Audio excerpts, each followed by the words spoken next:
Well, hello everywhere. It's good to be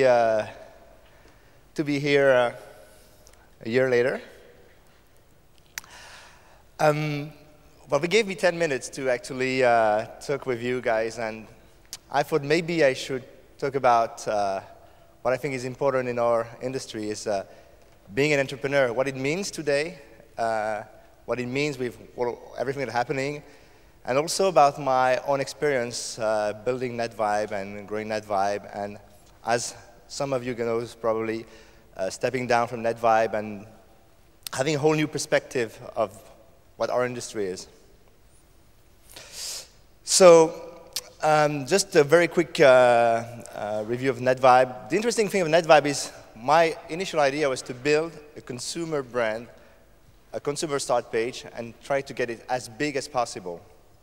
So we have been working with a lot of people around the world, and I believe that we may not be ready in Europe to go for major consumer brands on the internet. I don't know if it's possible to build, but with NetVibe, what I see is that we've tried to do everything we can, but there's a limit, there's a gap. I believe that if I was in the US, it would be a different story. So the key question is, in Europe, what it is to be an entrepreneur, to be a web entrepreneur.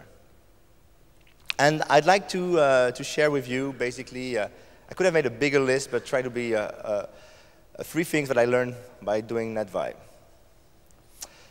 First one is, it's very interesting, is the internet is a saturated market.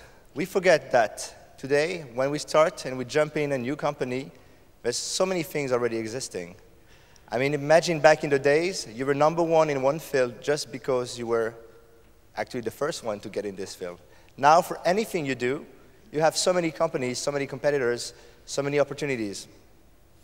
And I think that if we start today, we should leave the old tricks, the old marketing things, you know, SEO, strong marketing campaign, and focus the social tools. I think that one of the biggest opportunity and the biggest thing we learn from the web tool is the ability to leverage all these tools, Twitter, Facebook, and so on.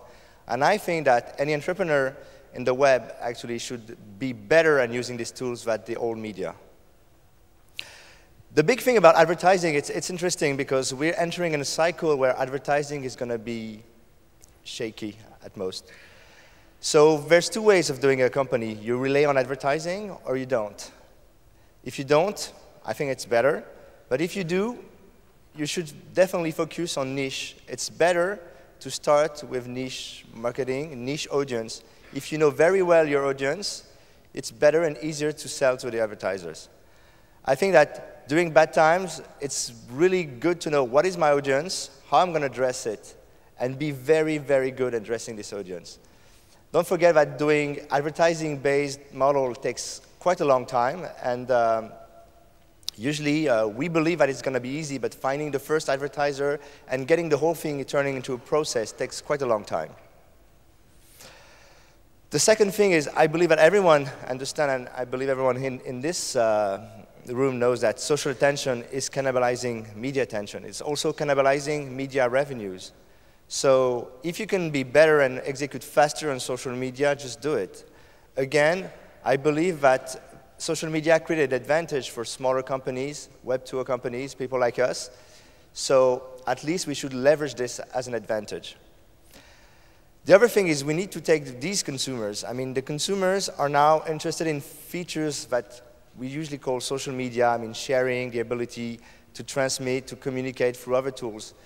And I believe that if the consumers, for any different trends, any different industry, are really getting an interest in social, we should definitely go and try to get and convert these users first.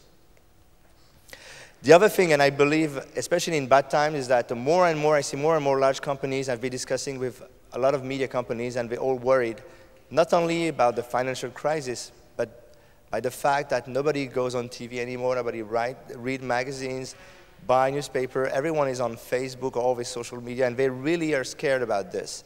So I think that, especially if you have an ability to address a very specific niche or a very specific market, this means also opportunities to generate B2B deals or even consulting revenues.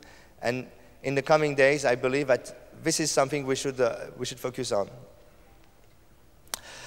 The last thing is, as an entrepreneur, I always say you have to review your goals. I mean, think about it. When you have two cases. You're starting a company right now, and we'll talk about that because I'm actually looking forward to launch a new project.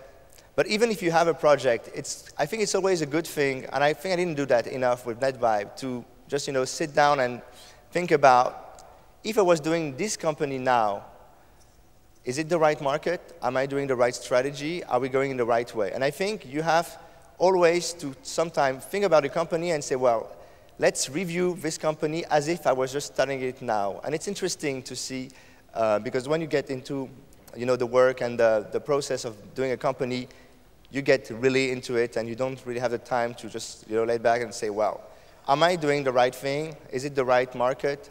Am I with the right people? This is a question we should ask ourselves.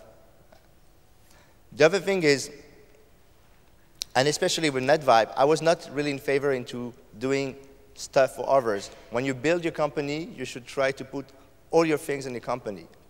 But sometimes it's good to do B2B deals, and I believe it's good only if you can actually make sure that you use the money and the knowledge you generate to improve your product, to motivate your team. I think that I've read a lot of things about the crisis and how you should do things, lay off people. I think the most important thing is that when you have a team and a good product, these are the two things you have, and you should leverage this. So make sure that your team is motivated, address the problem with them, make sure that your product gets better. It's easier to execute when everyone is, complaining.